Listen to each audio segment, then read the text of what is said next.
În ziua de astăzi, mulți copii se gândesc că le-a fost îngrădită copilăria de o pandemie, neștiind că se poate mai rău de atât. Mulți nu știu însă de existența Holocaustului.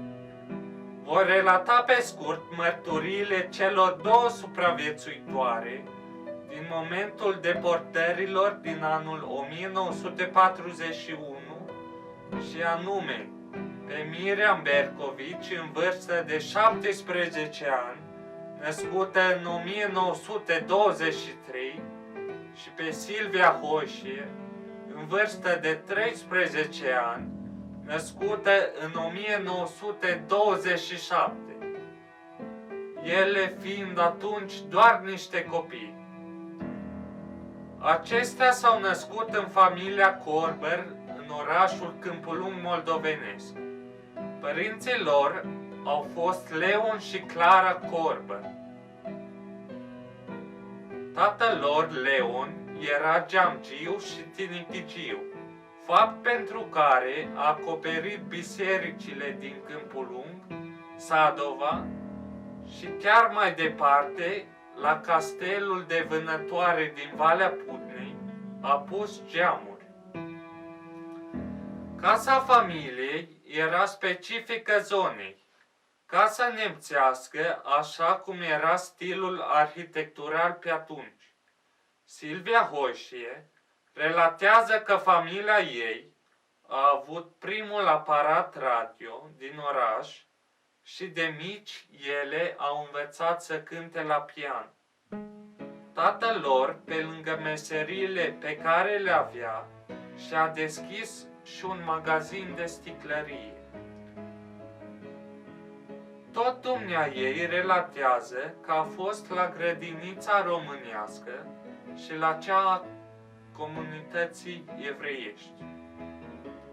În anul 1941 începea clasa a treia și semnele rebeliunii nu întârziau să apară, fiind regimul totalitar al lui Ion Antonescu. Copiii evrei erau puși în ultimele bănci și erau disprețuiți de către colegii lor și de către profesori. Urmează perioada separării evreilor, în care au fost luați bărbați și închiși în case evreiești proaspăt evacuate din jurul sinagogii. Asta a ținut vreo 3 sau 4 săptămâni. Mulți bărbați care lucrau la fabrica de cherestea a lui Bar din Preaza au fost trimiși în lagărul de la Târgu Jiu.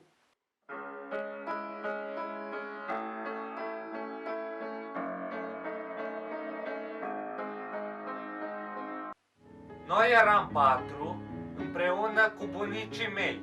Bunicul era foarte bolnav, iar bunica era oarbă. Bunicul meu a plecat în anul 1890 la New York și acolo a stat 3 ani pentru a câștiga bani și din banii strânși și-a cumpărat casa la Câmpul Lung.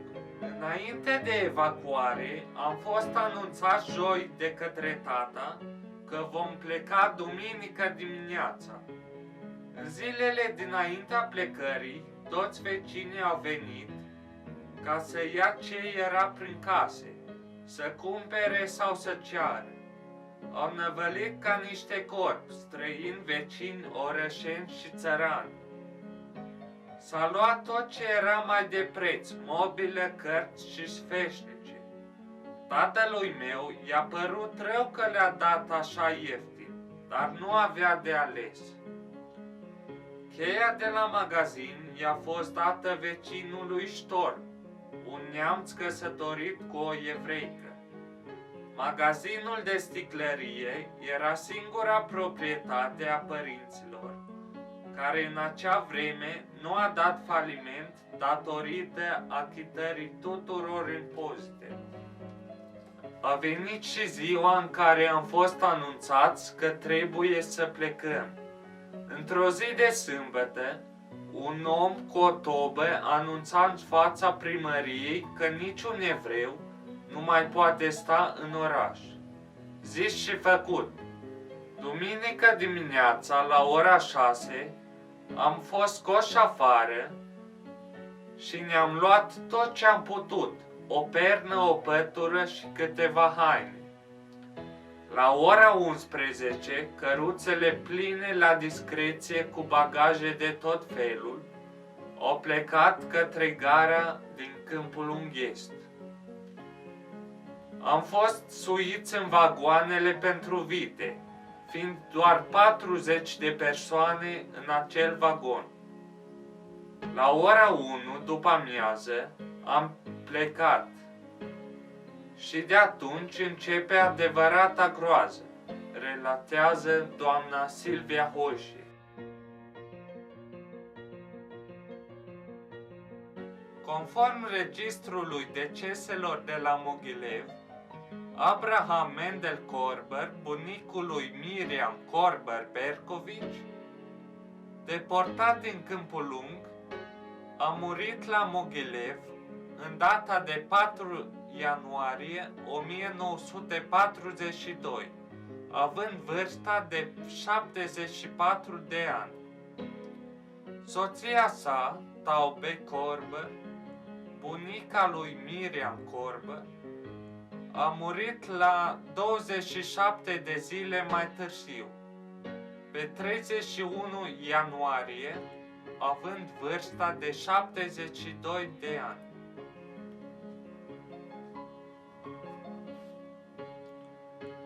Evreii din Câmpul Lung și împrejurimi au fost deportați în data de 13 octombrie 1941, în ziua sărbătorii de Sucot.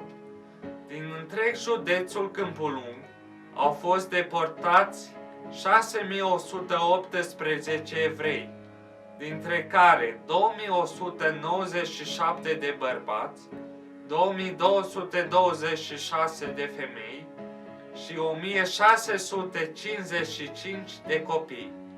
Aproximativ 2000 dintre aceștia erau din orașul Câmpul Lung și din împrejurimile acestuia. Deportații au fost aruncați în vagoane de vite, 60-70 de persoane în vagon, și au pornit către o destinație necunoscută. După un drum de 48 de ore, trenul a fost oprit pe un câmp lângă Atachi. Pe 16 octombrie, evreii din Câmpul Lung au fost trecuți pe malul estic al Nistrului și au ajuns la Mogilev. Drumul acestora nu s-a oprit însă aici, ci au continuat spre ghetourile ce au funcționat în diferite localități ale județului. Sunt o supraviețuitoare. Am trăit asta și nu doresc să tinerii se retrăiască. Nu sunt mulți evrei în România, dar se pot petrece evenimente antisemite și fără.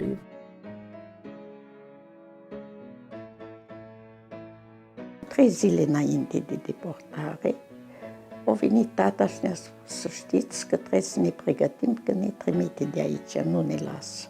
Întâi, sâmbătă, am fost năvăliți de prietenii noștri, de vecinii noștri și fiecare dorea ceva. Unul a spus, știi, îmi dai și când te întorci, ei nu credeau că ne mai întoarcem, că se știa că e situația așa. Când te întorci, ți-o dau înapoi. Știți, nu știai ce să iei, cu tare sau cu tare. Ce vedea în casă, dorea. Ei, date toate, că n-avea rost să nu dai. Și tata, până la urmă, el avea un magazin în față și avea un depozit mic de marfă. Un vecin foarte bun. Zice, îmi dai cheia și eu îți păstrez tot. Când te întorci, ai tot depozitul cu marfă și abia îi venise marfă lui tata, adică era plin.